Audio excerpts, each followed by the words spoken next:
जनाब सदर मुहतरम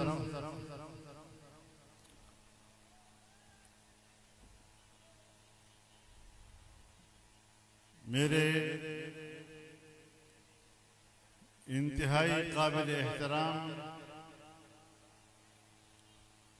और इस इज्तिमा के रूह रवां हजरत मौलाना अब्दुल लतीफ़ साहब तौंसवी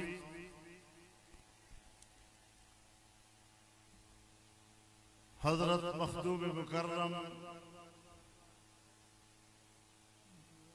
मौलाना अब्दुल सत्तार तौंसवी साहब रहमहुल्लाह के खानवादे के तमाम बुजुर्गान व अकाबिरीन व असागिरीन, स्टेज पर मौजूद मुअज़्ज़िज़ीन, मेरे बुजुर्गों, मेरे दोस्तों और भाइयों, तवील अरसे के बाद आज यहाँ तौसा में इस अज़ीमुश्शान और फ़क़ीदुल मिसाल इज्तिमा से मुखातिब हो रहा हूँ और मेरे लिए सआदत की बात है कि जिस निस्बत से ये इज्तिमा मुनक़्क़द हुआ है मैं उसमें शिरकत की सआदत हासिल कर रहा हूँ।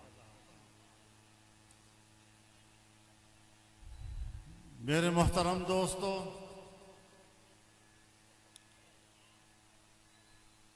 हमारे लिए हजरत तौंसवी रहमहुल्लाह एक उस्ताद का मकाम रखते थे।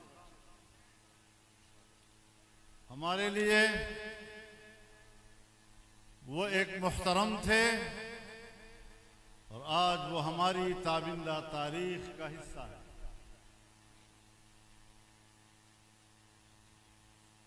मेरे मोहतरम दोस्तों,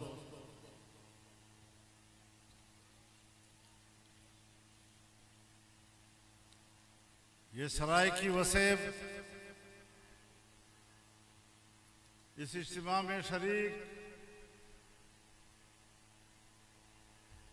सरायकी वसेब के और तौसा के मेरे दोस्त जमा हैं, मेरे भाई जमा हैं।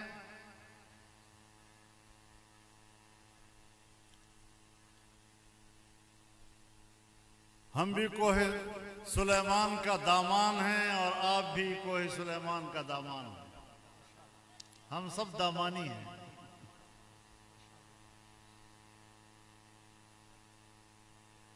हमारे रिवाज एक हैं, हमारी रिवायात एक हैं, हमारे मसाइल एक हैं और हम एक दूसरे से ऐसे वाबस्ता हैं कि हमारी तकसीम मुमकिन ही नहीं।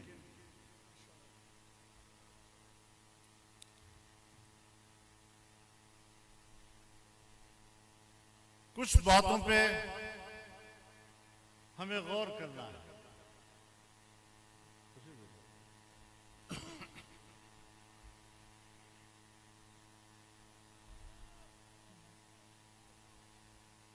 हमारी पसमानदगी का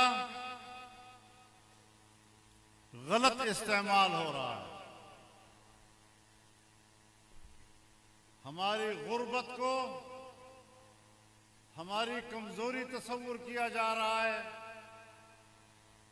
हमारी गुर्बत और पसमानदगी को जागीरदार भी इस्तेमाल कर रहा है।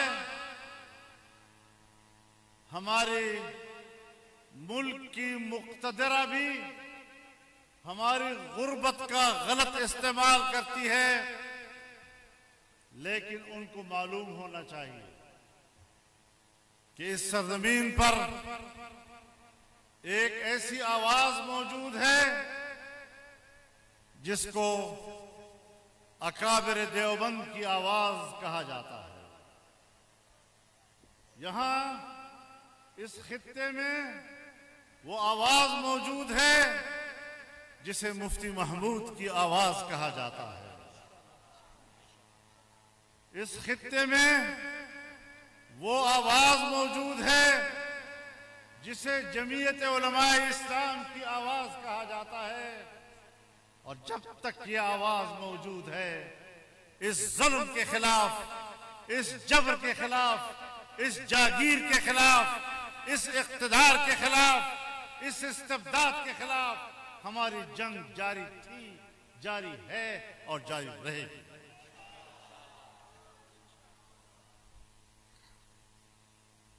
बस एक काम करना है आपने,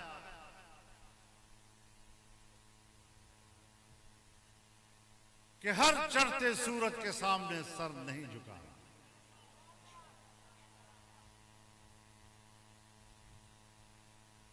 एक पुख्ता नजरिया,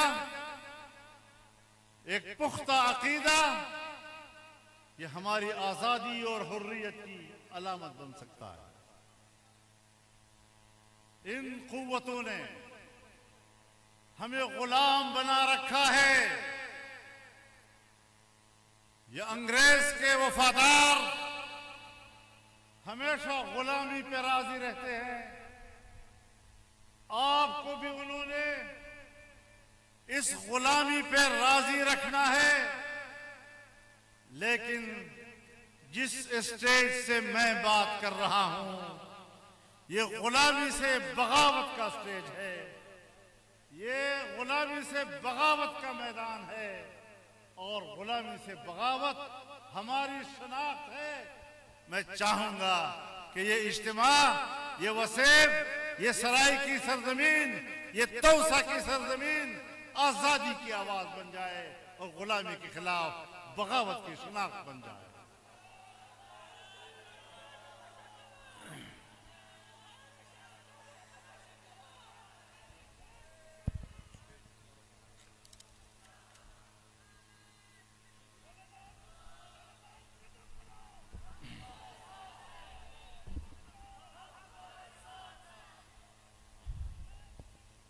मेरे नजदीक इस्लाम के मुकद्दस नाम पर इससे बढ़कर और कोई बदनुमा धब्बा नहीं हो सकता कि इंसानी हुर्रियत और आजादी और मुल्क की फलाह बहबूद कोई मुसलमान दूसरी कौमों से भीख मांग कर ले। दूसरी कौमों से आजादी की भीख नहीं मांगी जाती। आजादी और हुर्रियत, गैरत और इस्तेहकाम, पाकिस्तान का इस्तेहकाम और इस्तिक़लाल अपनी कौम ने पैदा करना है, वरना इन कुव्वतों ने अंग्रेज के दौर में भी हमें गुलामी का रास्ता बताया था और आज भी वो हमें अमेरिका और मगरिब की गुलामी का रास्ता बता रहे हैं। हमें इस इज्तिमा से उनको पैगाम देना चाहिए कि इस नजरिए की हमने पहले भी नहीं की थी, इसका इनकार अंग्रेज के दौर में भी हमने किया था और आज भी हम इस नजरिए का इनकार करते हैं और खुलकर इस नजरिए के खिलाफ बगावत का ऐलान करते हैं। नारे तकबीर, जमीयत उलमा इस्लाम, ललकार है, ललकार है, ललकार है, ललकार है, आजादी शेखुल हिंद।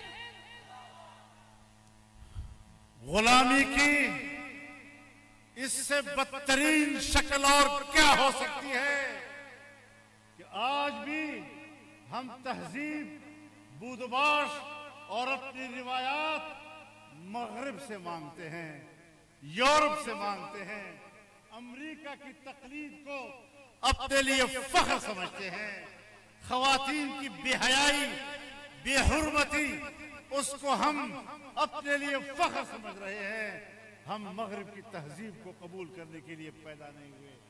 हमारे आबा व अजदाद ने हमें इनकी पैरवी करने का ताबे नहीं बनाया, इससे बगावत का दर्द दिया है। जनाब रसूलुल्लाह सल्लल्लाहु अलैहि वसल्लम ने फरमाया, लतत्तबिउन्न सुनन मन क़ब्लकुम शिब्रन बिशिब्रिन व ज़िराअन बिज़िराअ हत्ता लौ दखलू जुहर दब्बिन तबिअतमूहुम। क़ालू या रसूलल्लाह अल यहूद व नसारा क़ाल फमन। फरमाया एक जमाना आएगा जब तुम कदम कदम और बालिश बालिश पिछली कौमों की इस तरह पैरवी करते हुए नजर आओगे कि अगर वो गोह की गार में भी घुसे तो तुम वहां भी उनकी पैरवी करोगे। सहाबा किराम ने अर्ज किया, या रसूलल्लाह हम यहूद नसारा की पैरवी करेंगे? आपने फरमाया और कौन हो सकता? आज इस्लामी दुनिया मजलूब है। फिलिस्तीन की सरजमीन से लेकर कश्मीर और बर्मा तक तमाम मुसलमान आज आग में जल रहे हैं। अफगानिस्तान आग में जल रहा है, शाम आग में जल रहा है, लबनान आग में जल रहा है, इराक आग में जल रहा है, अरब दुनिया आग में जल रही है। अफ्रीका में इस्लामी ममालिक के अंदर आग भड़की हुई है। ये किसने भड़काई है? आग भी मेरे ऊपर बरस रही है, झुलस भी मैं रहा हूं, आग में जल भी मैं रहा हूं और दहशतगर्द भी मैं हूं, इंसानियत के लिए खतरा भी मैं हूं। ऐसा नहीं हो सकता। फसाद की जड़ तुम हो, फसाद की जड़ हम नहीं। यहूदियों से कहना चाहता हूं, मसीहियों से कहना चाहता हूं, हमने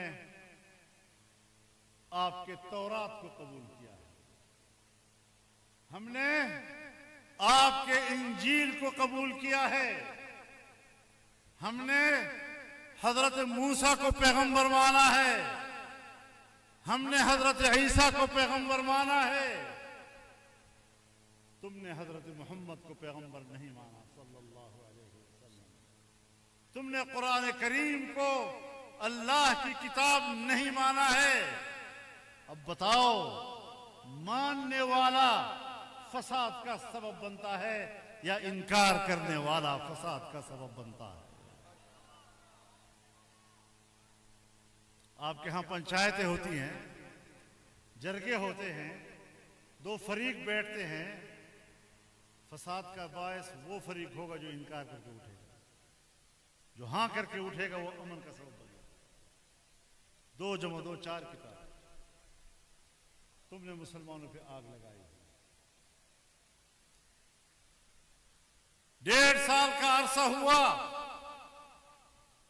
फिलिस्तीन में 60,000 मुसलमान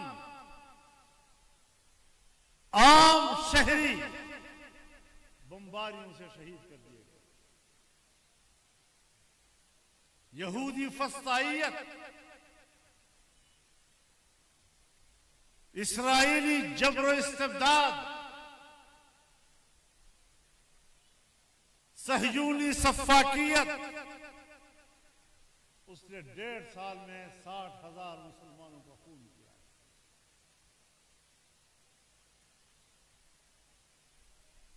हर लम्हा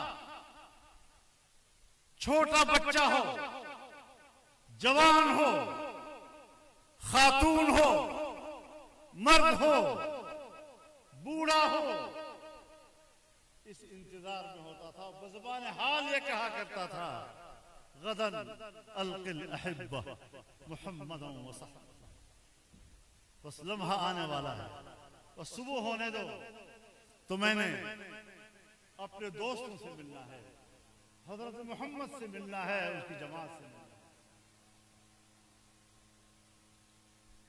है। इस कैफियत में जिंदगी गुजारने वाले मुसलमान क्या गुजरती हुई। याद रखो, आज तुमने दुनिया को कहना है कि हमने गजा का खात्मा कर दिया, हमने फिलिस्तीनियों का खात्मा कर दिया। दुनिया में जंगें छिड़ती हैं, शिकस्त वो खाता है जिसका सर झुक जाए, जिसका सर कट जाए उसको शिकस्त नहीं कहते। फिलिस्तीनियों ने सर कटवाए, सीनों पे गोलियां ली, इज्जत और इफ्तिखार के साथ शहादत को दावत दी, शिकस्त तस्लीम नहीं की, हिजरत नहीं की, घर नहीं छोड़ा, अपने खंडरात में ही उन्होंने 1 साल 1.5 साल गुजारा। इस्राएली जुल्म नामंजूर, इस्राएली जुल्म, इस्राएली जुल्म, अमरीकी जुल्म, तागूती जुल्म। और इस पर अमेरिका और यूरोप बात करता है इंसानी हुकूक का, कि हम इंसानी हुकूक के मुहाफिज हैं, तुम इंसानी हुकूक के कातिल। तुम्हारे हाथों से इंसानियत का खून टपक रहा है, और जिसके हाथ से इंसानियत का खून टपक रहा हो उसे इंसानियत की क़यादत करने का कोई हक नहीं। अमेरिका इस वक्त सुपर ताकत नहीं है, चालबाजियां करता है। आज उसने चीन को, रूस को, पूरी दुनिया को इक्तिसादी दौड़ में ऐसा उलझा दिया है कि सारी दुनिया को फिलिस्तीनी भूल गया। कब तक इन चालबाजियों के साथ आप अपने जराइम पर पर्दा डालते होंगे? नेतन्याहू जंगी जराइम का मुर्तकिब है। अमेरिका और यूरोप अगर उसकी हिमायत करते हैं तो नस्ल कुशी में ये सब बराबर के मुजरिम हैं।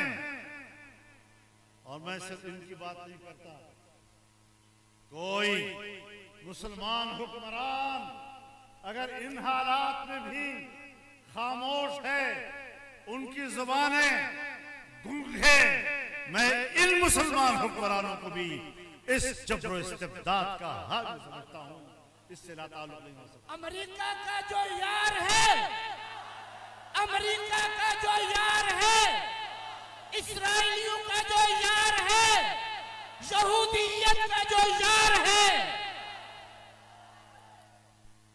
जमीयत उलमा इस्लाम पूरी कौम को पुकार रही है। इंशाअल्लाह अज़ीज हम तमाम मकातब फिक्र को दावत देंगे, उलमाए किराम को दावत देंगे, तमाम मकातब फिक्र यकजा हों और वो एक मुत्तफ़क़ा मौक़िफ़ लें, कौम के सामने एक मुत्तफ़क़ा मौक़िफ़ लाए। और मैं तजवीज़ करूंगा अपने अकाबिर के सामने कि एक हफ्ते के अंदर अंदर कौमी सतह का कन्वेंशन इस्लामाबाद में बुला लिया जाए। लब्बैक लब्बैक लब्बैक लब्बैक लब्बैक लब्बैक।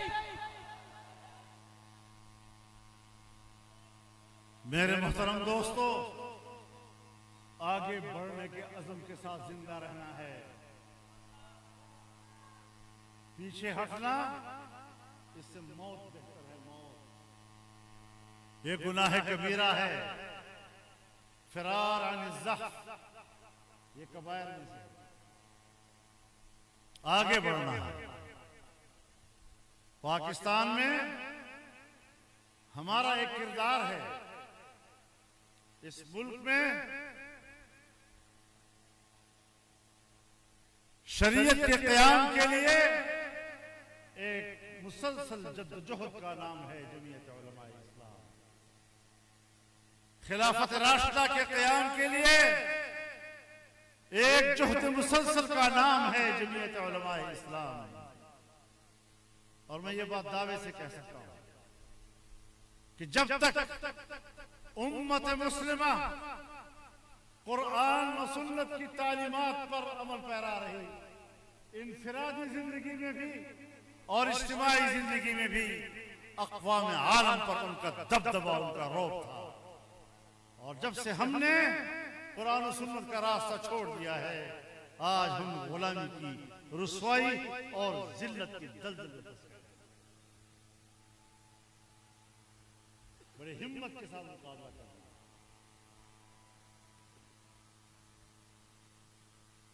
77 सालों में हमारे मुल्क में ये बहस खत्म नहीं हो रही थी कि सूद कैसे खत्म किया जाए, सूद का मुतबादल क्या होगा।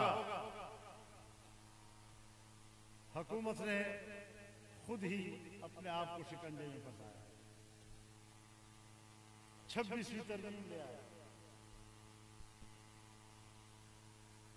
26वीं तरमीम में जमीयत उलमा तन्हा कुव्वत थी जो रुकावट बनी।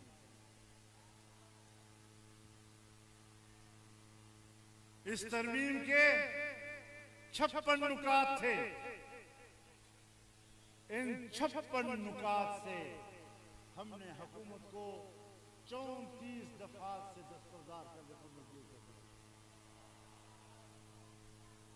कायद तेरी फिरासत को सलाम है, कायद तेरी फिरासत को, कायद तेरी हिकमत को, कायद तेरी क़ियादत को।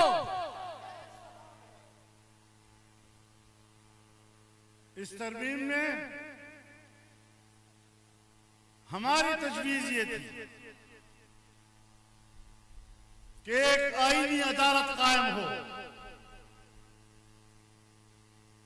जो सियासी मामलात के फैसले करते हैं, बाकी अवाम के मुकदमात दूसरी अदालतों के हवाले करते हैं। लेकिन हमारी बड़ी अपोजिशन को कुछ हवालों से तहफ़्फ़ुज़ात थे, उनकी तजवीज़ पर हमने आईनी अदालत के बजाय एक आईनी बेंच को इस तरमीम का हिस्सा बनाया। यह अपने दोस्तों के मशवरे से, उनके इसरार पर हमने एक फैसला भी अपोजिशन जमातों के मशवरे और एतमाद के बगैर नहीं किया।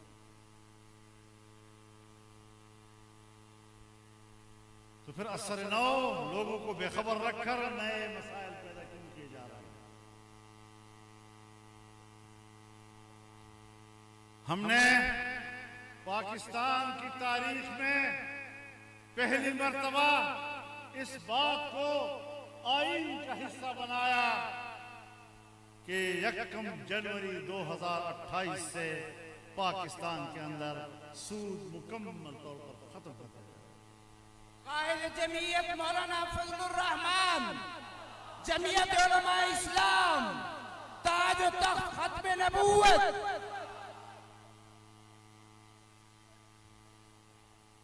कुछ लोगों ने एतराज किया कि 2028 1 जनवरी, तो मैंने कहा 2028 का 1 जनवरी आपको नजर आता है और वो जो 1947 से आज तक नजर नहीं आता। और ये हमने नहीं किया, ये हमारे शरीफ कोर्ट ने किया।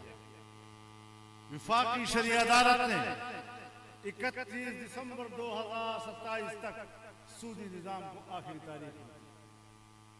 तो हमने कहा 1 जनवरी 2028 से खत्म।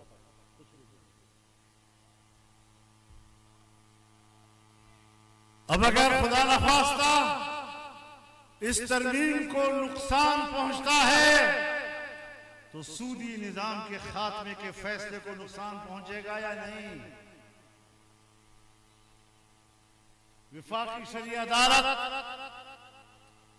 बज़ाहिर तो उसका नाम अदालत, लेकिन उसके फैसले के कोई वक़्त नहीं थी। एक सफेद कागज पर उसके फैसले के खिलाफ एक अपील आप सुप्रीम कोर्ट में फेंक दे, अपीलेट बेंच में फेंक दे, फैसला मुअत्तल। कोई पाबंदी नहीं अदालत पर कि उस फैसले पर अपील का फैसला कब होगा। हमने ये बात डाल दी कि विफाकी शरीय अदालत का फैसला फौरी तौर पर मुअस्सर होगा और अगर उसके खिलाफ अपील हुई तो अपील का फैसला 1 साल के अंदर अंदर लाना लाजिम होगा। और अगर 1 साल के अंदर फैसला न हुआ तो विफाकी शरीय अदालत का फैसला खुद ब खुद नाफिज अमल हो जाएगा।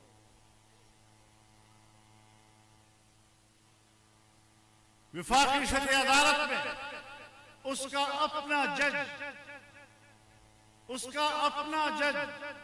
अपनी अदालत का चीफ जस्टिस नहीं बन सकता था। एक रिटायर्ड जज को लाकर उसका चीफ जस्टिस बनाया जाता था।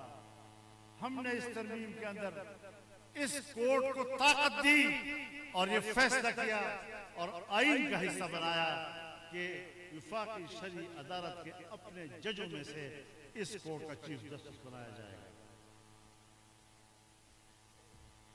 इस्लामी नजरियाती काउंसिल के सिफारिशात रिपोर्ट बनकर आते थे, कमेटी में चले जाते थे।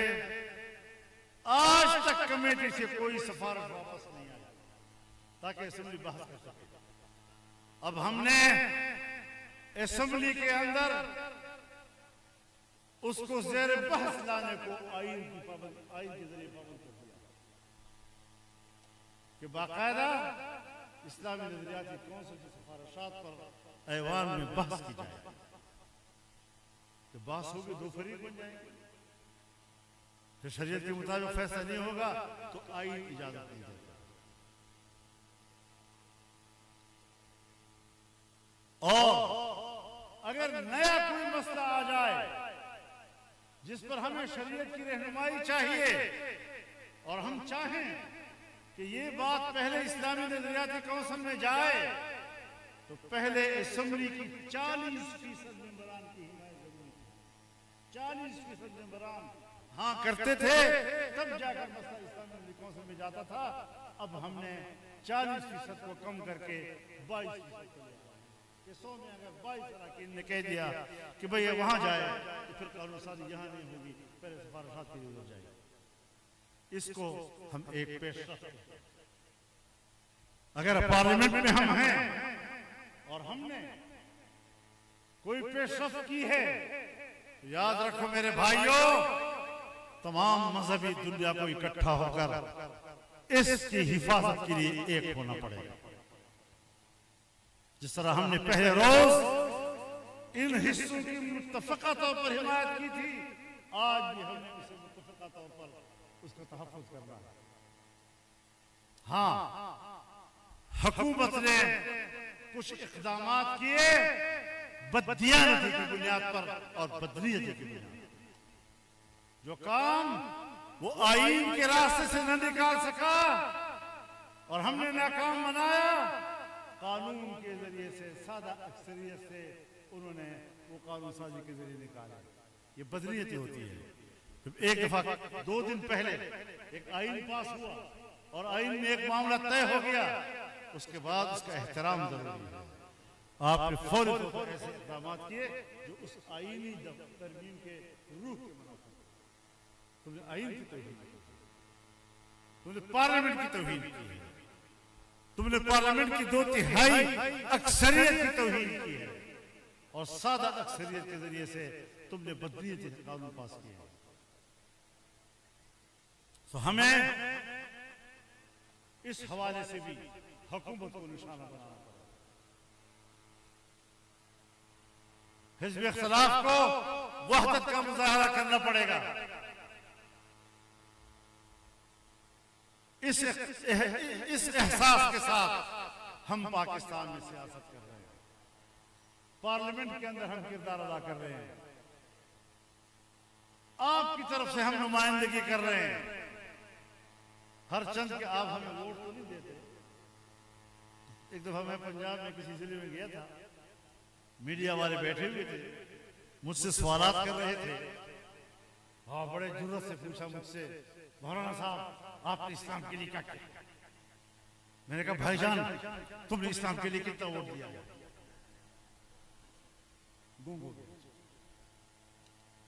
कौन से वालों, तुम्हारी गुर्बत पर और तुम्हारी पसमानदगी पर तुम्हें ब्लैकमेल किया जाता है, तुम्हें जागीरदार ब्लैकमेल करता है।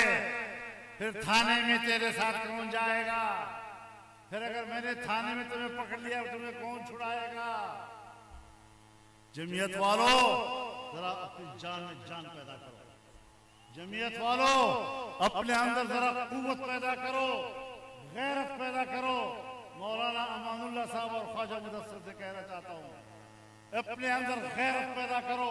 अगर किसी जागीरदार ने और किसी खान ने एक गरीब आदमी को थाने में ले जाने की कोशिश की, उसका हाथ पकड़ लो और उसके मुंह पर 2-4 मुक्के लगा दो।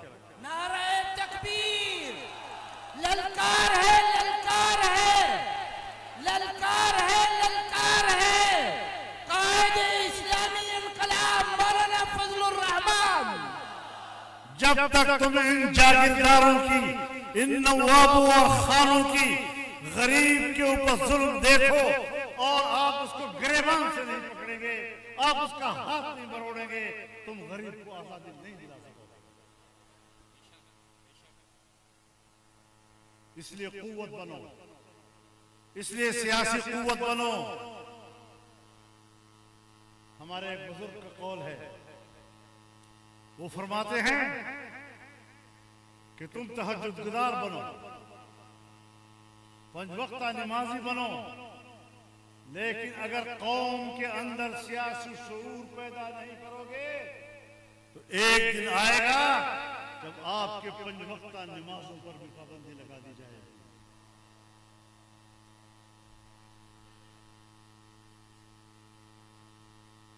अंबिया ने सियासत की है, उलमाए किराम ने उनकी सियासत को पकड़ा है और आज तक उस समा को जिंदा रखा है। तो गरीब का साथ दो, गरीब को तहफ़्फ़ुज़ दो। जब उसका एतमाद पैदा होगा कि आज एक गरीब ने गरीब को तहफ़्फ़ुज़ दिया है और एक जमात इतनी ताकतवर हो गई है, उसको क्या पड़ी है कि वो एक जागीरदार की गुलामी करेगा? कमजोरी कुछ हमें भी, हमें अपने फर्ज का एहसास करना चाहिए। हमें इस महाज पर अपनी हिकमत अमली बनानी चाहिए। और बाकी साफ बात है कि हमारे इलेक्शनों में धांधलियां होती हैं। मैं पीडीएम का सदर था, पीडीएम अभी तक टूटी भी नहीं है, लेकिन उसका सदर अपोजिशन में है और बाकी पार्टी आपको मत कर रही है।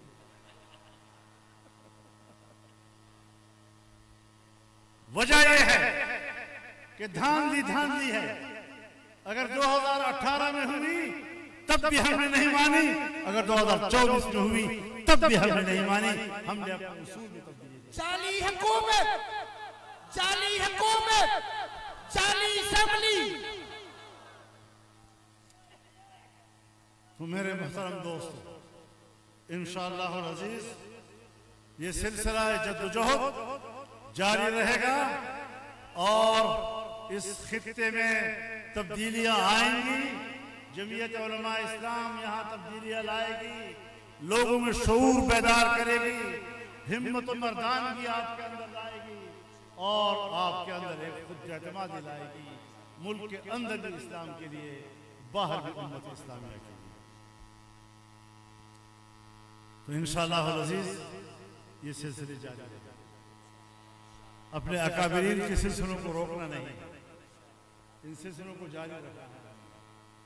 अल्लाह ताला हमें इस मुल्क में इस्लाम का मुकम्मल आदिलाना निज़ाम हमारी आंखों के सामने हमें नसीब फरमाए, आमीन। और कौम को तौफीक दे कि वो इस नारे मस्ताना और नारे हुर्रियत का साथ दे और इस मुल्क के अंदर तब्दीलियों का जरिया बने। मैं आपका बेहद शुक्रगुजार हूँ। व आखिर दावाना अनिल हम्दुलिल्लाह।